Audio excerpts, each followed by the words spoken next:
ስፍራ ዛሬ ስመለከት የሚታሰበኝ ነገር በኢትዮጵያ አባባል አባይን ያላየ ምንጭ እንደሚባለው ነው። እኔና የኔ ቢጤዎች የሆን ነው። ይህንን መልክዓ ምድር፣ ይህንን ውበት፣ ይህንን የቦታ አቀማመጥ፣ የተፈጥሮ ጸጋ ሳላይ የማየት እድል ሳይኖረኝ ሌሎች ሀገራት ከዚህ በጣም ያነሰ ነገር በማይበት ሰዓት ኢትዮጵያ ተስፋ የሌላት የማትደርስ ሌሎች የሚያምሩ እኛ ግን ውበት የሌለን ሌሎች የሚችሉ እኛ ግን የማንችል አድርጌ ያሰብኩባቸው ጊዜያት ቀላል አልነበሩም። ብዙ ሰው ሀገሩን ጠንቅቆ ሳያቅ በሀገሩ ያለን ውበት በሀገሩ ያለን ጸጋ በአንክሮ ማስተዋል ሳይችል ወጣ ሲል የሰው አብዝቶ ያደንቃል። ነገር ግን ካለምንም ማጋነን ማንም ኢትዮጵያዊ ይህንን ስፍራ ይህንን ከባቢ መጥቶ ማየት ቢችል እንደው በዓለም ብቸኛው የሚል የተጋነነ ስያሜ እንኳን ባይሰጠው ከዓለም ልዩና ምርጥ ቦታዎች አንዱ ለመባል ግን በቂ መሆኑን ሁላችሁም እንደምታምኑ ተስፋ አደርጋለሁ። ኢትዮጵያውያን በተቻለ መጠን አማን ሚዛን እየመጡ የደንቢ ሎጅን ማየት እንዲችሉና የኢትዮጵያን የውበት ልክ የጸጋ ልክ ማስተዋል እንዲችሉ እጋብዛለሁኝ። ወደዚህ ስፍራ መምጣት እንደከዚህ ቀደሙ አስቸጋሪ አይደለም። ኤርፖርት አለን። ከኤርፖርት እስከ ሎጁ ያለው ርቀት 5-10 ደቂቃ ቢወስድ ነው። ማንም ሰው ከየትም ቦታ በአውሮፕላን ተሳፍሮ መጥቶ በሎጁ በሚሰጠው ሰርቪስ በ5 እና 10 ደቂቃ እዚህ ቦታ መጥቶ 1 ቀን 2 ቀን ከቤተሰቡ ጋር ቢያሳልፍ ዘመኑን ሙሉ የተመኘውን ገነት በጨረፍታ የሚያይበት ቦታ ይሆናል ማለት ነው።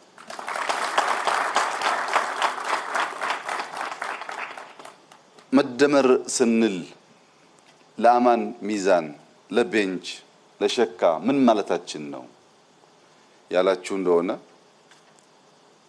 ይህ ስፍራ እኛ አልሰራ ነው፣ ፈጣሪ አድሎ ሰጠን። ተራራውን፣ ሸንተረሩን፣ ዛፎቹን አብዛኛው ነገር የፈጣሪ የእጅ ስራ ነው። ፈጣሪ የሰጠንን ብቻ ወስደን ዝም ካል አሁን የምናየውን ውበት ማየት አንችልም። እሱ ላይ የደርግ መንግስት ዜጎች በማስተባበር በሺህ የሚቆጠር ሄክታር ቡና ተከለ። ጫካውን ወደ ካሽ ወደ ገንዘብ ቀየረ ማለት ነው። የደርግ መንግስት ይህንን ግድብ በመገደብ አነስተኛ የኢነርጂ ፓወር ያለው የኢነርጂ ማምረቻ እዚህ ቦታ ሰራ። ይሄ ስራ በዚያ ሁኔታ እያለ አምናም አቻምናም መተን ነበር፣ እናንተም ነበራችሁ። በፍጹም ግን ዛሬ ያለው ውበት የለውም። ምክንያቱም የጎደለ ነገር ነበረ። ይሄ ውበት ኤርፖርት ይፈልጋል። ይሄ ውበት እንደዚህ ያለ ሎጅ ይፈልጋል። ኤርፖርቱን መንግስት ሰራው። ይሄንን ሎጅ ደግሞ ጀማል ሰራው። መደመር ማለት ፕራይቬት፣ መንግስት፣ ተፈጥሮ የትናንትና ስራ ድምር ውጤት ማለት ነው። ይሄ ግን ብቻውን በቂ አይደለም። የዚህ ከባቢ ህዝብ ውጫውን ስንመለከት በኑሮ የደህየ ሊመስል ይችላል፣ ግን ልቡ ሀብታም ነው። ህዝቡም ልቡ ሀብታም፣ አርቆ አስተዋይ፣ የተፈጥሮ ጸጋ የገባው ተፈጥሮ መጠበቅ የሱ ኃላፊነት እንደሆነ ያመነ በመሆኑ የነዚህ ሁሉ ተግባር ሲሰናሰልና ሲደመር ዛሬ እንዲህ ያለውን ድንቅ ነገር በሀገራችን ለማየት በቃን። እውነት ለመናገር ብዙ ሰዎች የዚህን ቦታ ቪዲዮ ሲመለከቱ ኢትዮጵያ ውስጥ ነው ብለው ያምናሉ ብዬ አልገምትም። እንደዚህ ያለ ሁለንተናው የተሟላ በሰው እጅ ሊሰራ የማይችል በስዕል ብቻ የሚገለጥ ውበት ኢትዮጵያ ውስጥ አለ ብሎ ለማመን ያስቸግራል። ነገር ግን አለ። ኢትዮጵያ የቃል ኪዳን ሀገር፣ የተባረከች ሀገር፣ የተወደደች ሀገር፣ የተመረጠች ሀገር የሚባለው ውሸት አይደለም፣ እውነት ነው። እኛንን ማስተዋል ማየት ያቃተን እንጂ ኢትዮጵያ ውስጥ የሌለ ውበት፣ የሌለ ጸጋ፣ የሌለ ሀብት የለም። አይን ካልተገለጠ የከባቢን ሀብት ማየት ካልተቻለ ቢቀመጥም ልክ በአፈር ውስጥ እንደተቀበረ ወርቅ ማለት ነው። አለ፣ አናየውም፣ አንጠቀምበትም። ዛሬ ግን ዘመን ደርሶ በመንግስት እና በግል ትብብር፣ በመንግስት እና በህዝብ ትብብር እንደዚህ ያለው ድንቃ ድንቅ ስራ በሀገራችን መሰራት ሲጀምር ይሄ ሎጅ ይሄንን ውሃ፣ ይሄንን ጫካ፣ ይሄንን ቡና ይተካል ማለት አይደለም። አይተኩም። እነሱ ግን የነሱን ውበት ይገልጣል። እነሱን ለማድነቅ እንደዚህ ያለ ምቹ ከባቢ ይፈጥራል። እነሱን ለመመራመር ለማድነቅ የፈለገ ሰው የት እጅ ያርፋለሁ ብሎ እንዳያስብ እንዳይጨነቅ ያደርጋል። ያ ምቾት ከሌለ ሰው በአትራክሽን ብቻ በሚያምር ነገር ብቻ ጥቂቶች ደፋሮች ይሞክሩ ይሆናል እንጂ ብዙ ሰው ይቸገራል። እና የዚህ ሎጅ መገንባት ሀገራቸውን ለማየት ውበት ለማድነቅ ሰላም የሚፈልጉ ሰዎች ሁሉ በእጅጉ ጠቃሚ ስለሆነ ኢትዮጵያውያን በቻላችሁት መጠር በቅርብ ርቀት ያላችሁ በመኪና በርቀት ያላችሁ በአውሮፕላን እየመጣችሁ አማን ሚዛንን ማየት የሰርክ ስራችሁ እንዲሆን አደራ ማለት ፈልጋለሁ። ለአማን ሚዛን ሰዎች እምብዛም ምክር አያስፈልጋቸውም። ደጋጎች እንግዳ ተቀባዮች መሆናቸውን እኔም በራሴ ያውቀዋለሁ፣ ዓለም ያውቀዋል። ነገር ግን ኢትዮጵያ ውስጥ ጥንቃቄ ማድረግ ያለብን ነገር አለ። ጥንቃቄ ማድረግ ያለብን ነገር ከሌላ አካባቢ ሰዎች እኛን ለማየት ሲመጡ ሁለት ዓላማ አላቸው። አንደኛው ዓላማ ሀገር ማየት፣ ተፈጥሮን ማየት፣ ሀገር ማድነቅ የሚፈልጉ ናቸው። ሁለተኛው ዓላማ ተራሮቻችን ምን እንዳላቸው፣ ጫካዎቻችን ምን እንዳላቸው ለመፈተሽ፣ ለመመርመር፣ ለማወቅ፣ ቀድመውን ለመጠቀም ይመጣሉ። የመጣ ሁሉ ለመልካም ነገር ይመጣል ማለት አይደለም። የመጣ ሁሉም ለጥፋት ይመጣል ማለት አይደለም። በጥፋትም ይምጣ በመልካም ሐሳብ የዚህስ ተግባር መሆን ያለበት የመጣውን ከገባበት እስከሚወጣበት በቅርብ ርቀት ጥርሳችን ሳይከደን እየሳቅን እያስተናገድን የከፋ ነገር ደግሞ እንዳይወስዱ እየተከታተል በሰላም ወደ ሀገራቸው እንዲሄዱ ማስቻል ይኖርብናል። ያ የምትመከሩ ሆናችሁ ሳይሆን ጥንቃቄ ያስፈልገዋል። ሰው እናንተን ተማምኖ ወደዚህ ሲመጣ ምናልባት ጎማ ቢተነፍስበት ወጣቶች ይሁነኝ ብለው አስበው ጎማ ጠግነው ደግፈው ወደ እንደዚህ ያለ ስፍራ ማምጣት፣ ውሃ ቢቸግር ውሃ መስጠት፣ ለዕለት ባለ ግብይትና ግኝት ብቻ የገንዘብ ግኝት ብቻ ሳይሆን በዘላቂነት ለኛ መልካም ስም ባለው ዋጋ ልክ ሰዎችን በቅጡ መቀበልን የወል ስራችን እንድናደርግ አደራላችሁ ፈልጋለሁ። ይህ ሎጅ ስናየው ያምራል። በማንኛውም ሰው ጭንቅላት ይህ ሎጅ አብዛኛው በዚህ ከባቢ ጥቂት ከሌላ አካባቢ ከኢትዮጵያ ውስጥ በመጡ ማቴሪያል ተገነባ ብሎ ሰው አያስብም።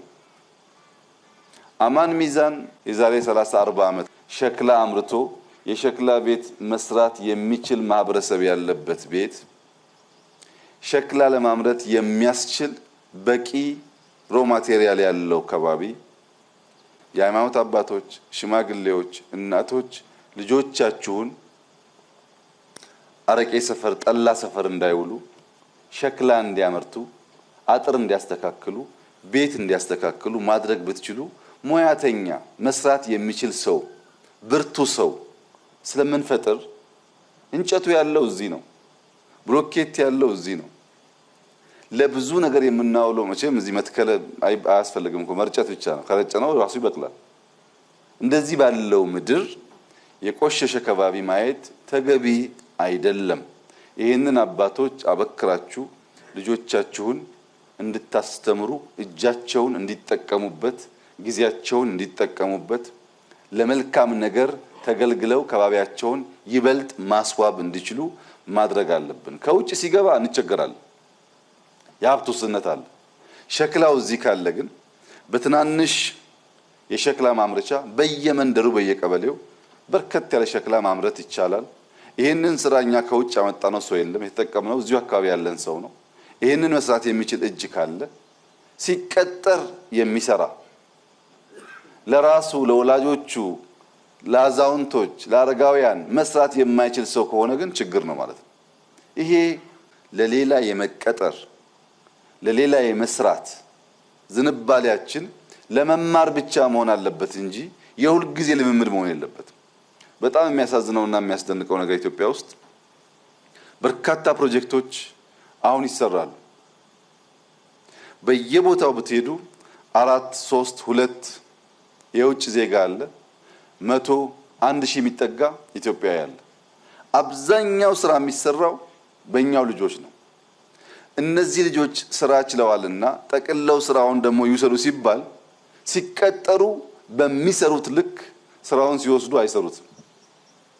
ለኛ መቀጠር የተገባ ይመስል ለሰው ስንሰራ የምንታዘዝ፣ የምንሽቆጠቆጥ፣ የምንፈራ ስራውን እኛ ስንወስድ ኃላፊነት ሲሰጠን ግን በታመነው ልክ የማንቆም ከሆነ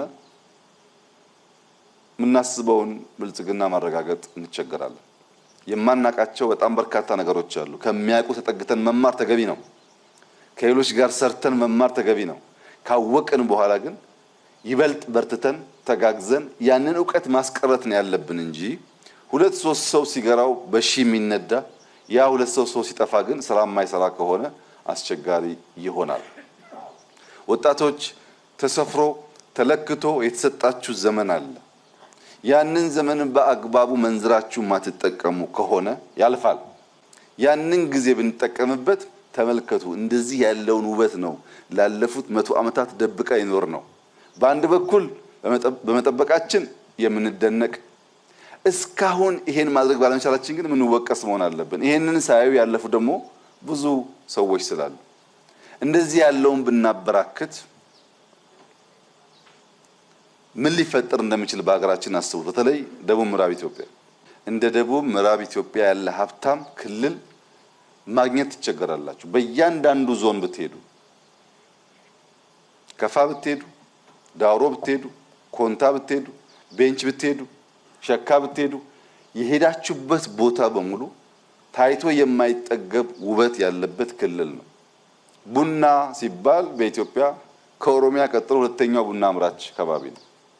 ይሄ ሁሉ ሀብት፣ ይሄ ሁሉ ቅን ሰው ያለበት ክልል ለምንድነው አንዳንድ አይን ገላጭ ስራዎች ሲጀመሩ እነሱን ወስዶ በራሱ የማይሮጠው? ማንን ነው የሚጠብቀው ቁጭ ብለው የሚለው ጉዳይ አመራሮችም፣ የሀገር ሽማግሌዎችም፣ ወጣቶችም እንድታስቡበት ፈልጋለሁ።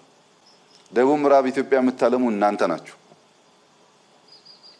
ደቡብ ምዕራብ ኢትዮጵያ ራሱን ማልማት ብቻ አይደለም ለሌላ መትረፍ ይችላል። ሩጫውና ሽኩቻው ከሚዛን ከቦንጋ ከተርጫ የሮጡ አዲስ አበባ መግባት አለ መሆን ያለበት። ወጣቶች ከአዲስ አበባ እየተመለስን ይሄንን ለም ቦታ አይን እየገለጥን ማስዋብ ነው መሆን ያለበት። ትንሽ ዕውቀት ትንሽ ስልጣን ሲገኝ ሁሉም እየሮጠ ወደዛ መሄድ ከሆነ ይሄኛው ለማን እንደሚተው አላውቅም። እንደዚህ ያለውን ውበት ለማምጣት እኮ ነው ግሪን ሌጋሲ እያልን መከራ እንበላው። ውበት ባለበት ቦታ ደግሞ ወደ ገንዘብ መቀየር አለበት። ያ እንዲሆን የዚህ